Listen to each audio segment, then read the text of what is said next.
बाप और बेटे और रूह कुद्दुस के नाम से आमीन। आज हम आमद का पहला इतवार मनाते हैं और आज हम मुकद्दस मरकज की अंजील उसका 13वां बाब उसकी 33वीं आयत पर ध्यान ज्ञान करेंगे। और आज हम खबरदार और जागते रहना इसके बारे में सुनेंगे। बस तुम खबरदार और जागते रहो और दुआ करो, क्योंकि तुम नहीं जानते कि वो वक्त कब आएगा।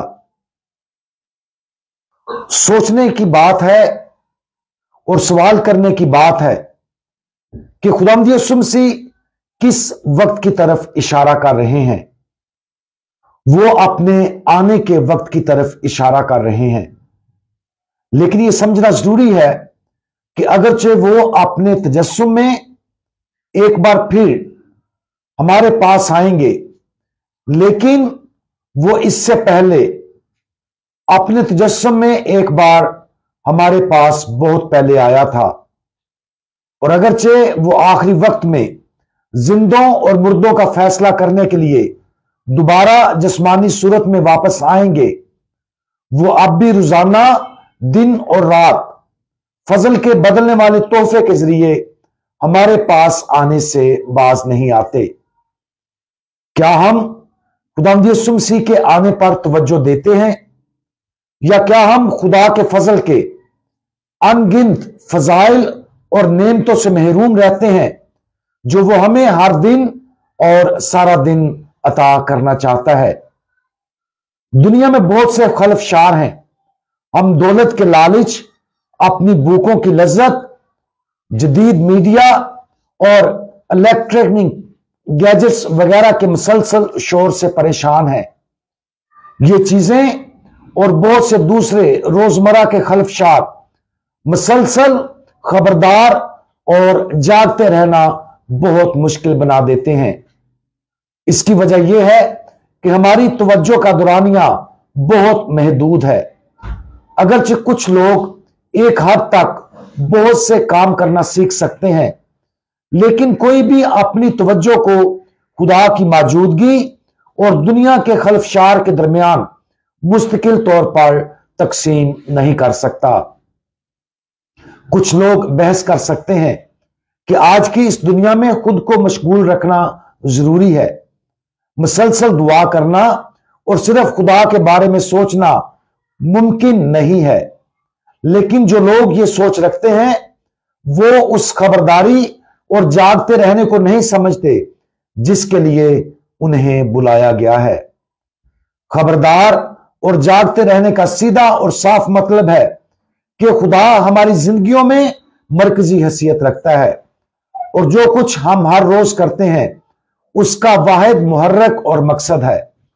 खुदा के लिए हमारी मोहब्बत और खिदमत को तकसीम नहीं किया जा सकता। हम कुछ वक्त दुनिया के लिए और कुछ वक्त खुदा के लिए मुख्तस नहीं कर सकते।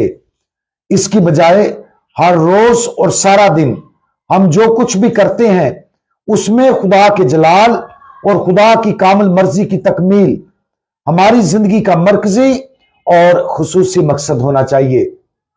इस तरह अगर हम दुनिया में रहते हुए सोशल मीडिया को देखते हैं, घरेलू कामों को पूरा करते हैं, काम पर अजाफी घंटे लगाते हैं, तो हमें इस सादा से सवाल पर मुसलसल गौर करना चाहिए, खुदावंद क्या हम ये आपके जलाल के लिए और आपकी मर्जी के मुताबिक कर रहे हैं?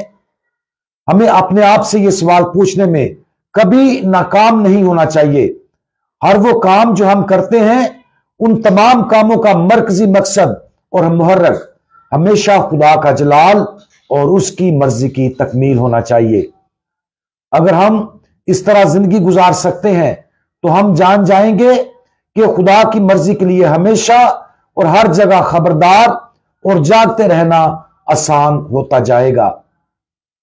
आज उस चीज और काम पर गौर करें जिसकी तरफ हम अक्सर अपनी तवज्जो मरकूज करते हैं। हम हर रोज सबसे ज्यादा किस चीज के बारे में सोचते हैं? हम किस चीज के लिए सबसे ज्यादा खबरदार और जागते रहते हैं? अगर इस सवाल का जवाब खुदा और उसके फजल की जारी वबस्तगी नहीं है तो इस हकीकत को जहन में रखें, आजिज़ी के साथ दुआ करें कि हम तब्दील हो सकते हैं और रोजाना अपनी तवज्जो खुदावंद की तरफ रखने की आदत बनाना शुरू कर सकते हैं, ताकि वो हमारा रोजाना रहनुमा बन जाए और हर चीज में सिर्फ वही हमारी तवज्जो का मरकज रहे। तमाम फजाइल के मालिक खुदावंद, आप दिन रात हमारे पास आते, बातें करते, हमें पुकारते और हमारी रहनुमाई की ख्वाहिश रखते हैं। हमारी मदद और रहनुमाई करें ताकि हम हर रोज अपनी पूरी तवज्जो आपकी तरफ लगाना सीखें, ताकि सिर्फ और सिर्फ आपकी पाक मर्जी के सिवा कोई और चीज हमारी रहनुमाई ना करे। खुदावंद यीशु मसीह, हमारा भरोसा आप पर है। आमीन।